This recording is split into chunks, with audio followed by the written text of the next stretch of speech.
Most people only hear the final result, but before the music reaches the listener, there are days of invisible work behind it.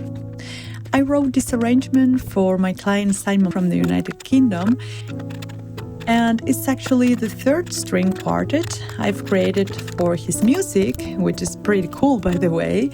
And yeah, this time I decided to document the whole process.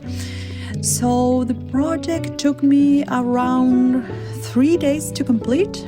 And yeah, on the first day, as you can see, I listened carefully to the original song and started finding the chords on the piano. So from there, I began singing melodic ideas over the harmony, searching for lines that felt natural and emotional.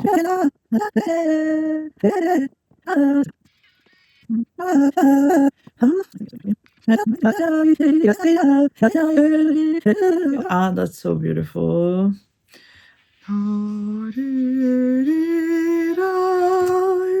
Perfect. Yes. And yeah, after that, I picked up the violin, the viola, the cello, and started sketching ideas for each section.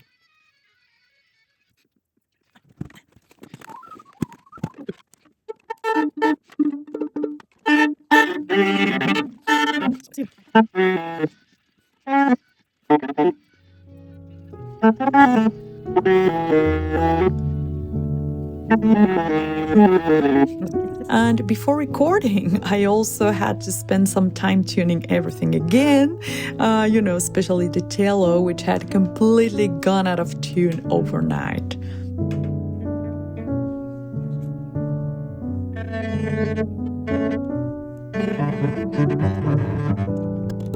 I finished the first day feeling really happy because I was able to find the emotional direction that the song was inspiring in me.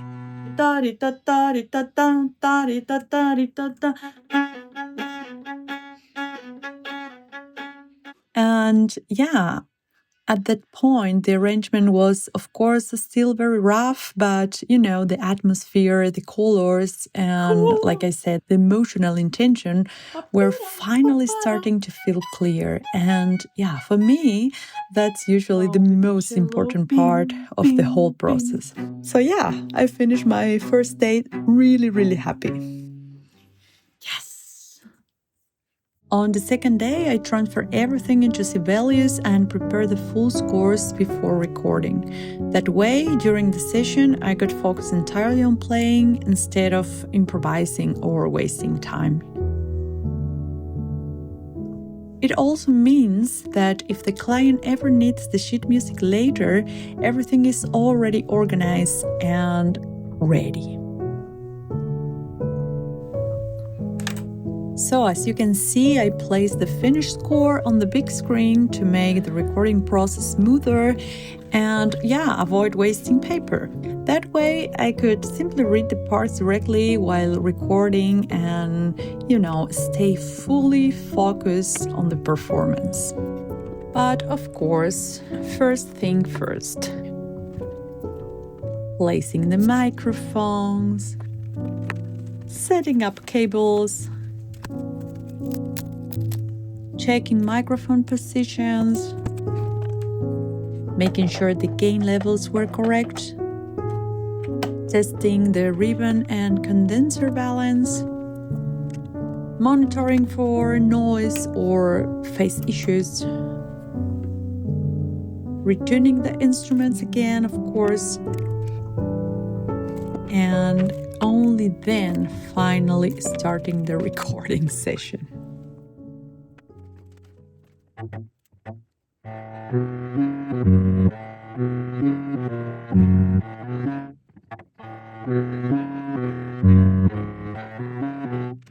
Normally, I record around 4 or 5 takes of each instrument, so I have enough material to work with later during the editing process. Once again, adjusting the microphone position for the viola, because this time I will be recording standing up. And of course, tuning again. A little bit of rosin for the bow and go.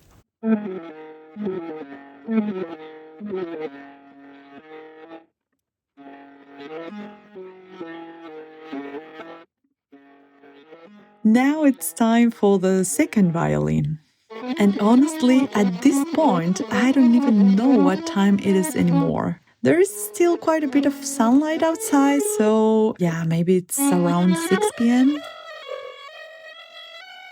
Oh, this is the rhythmic section of the song. And yeah, the day is finally coming to an end. And of course, I clean all my instruments, put everything back in place, and yeah, I give a final listen to everything recorded today. I'm so excited.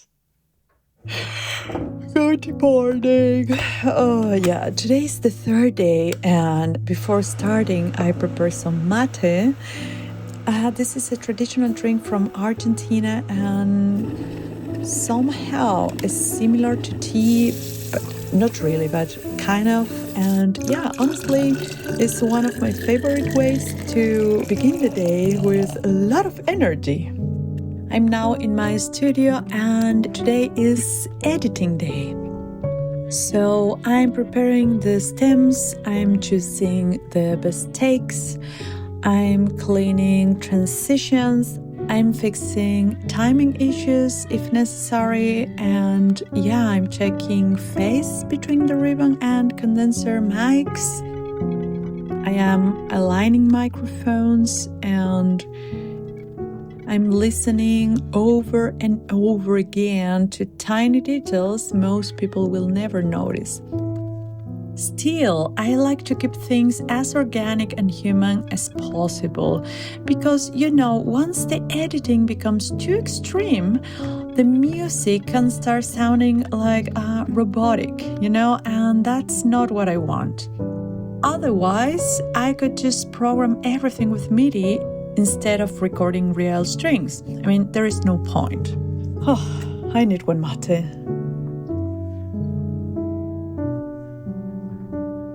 1, 2, 3, 4. 1, 2, 3, 4. Okay, just a few final adjustments left.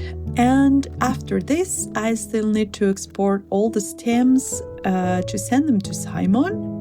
And honestly, right now, all I want to do is sit back and enjoy how everything sounds together.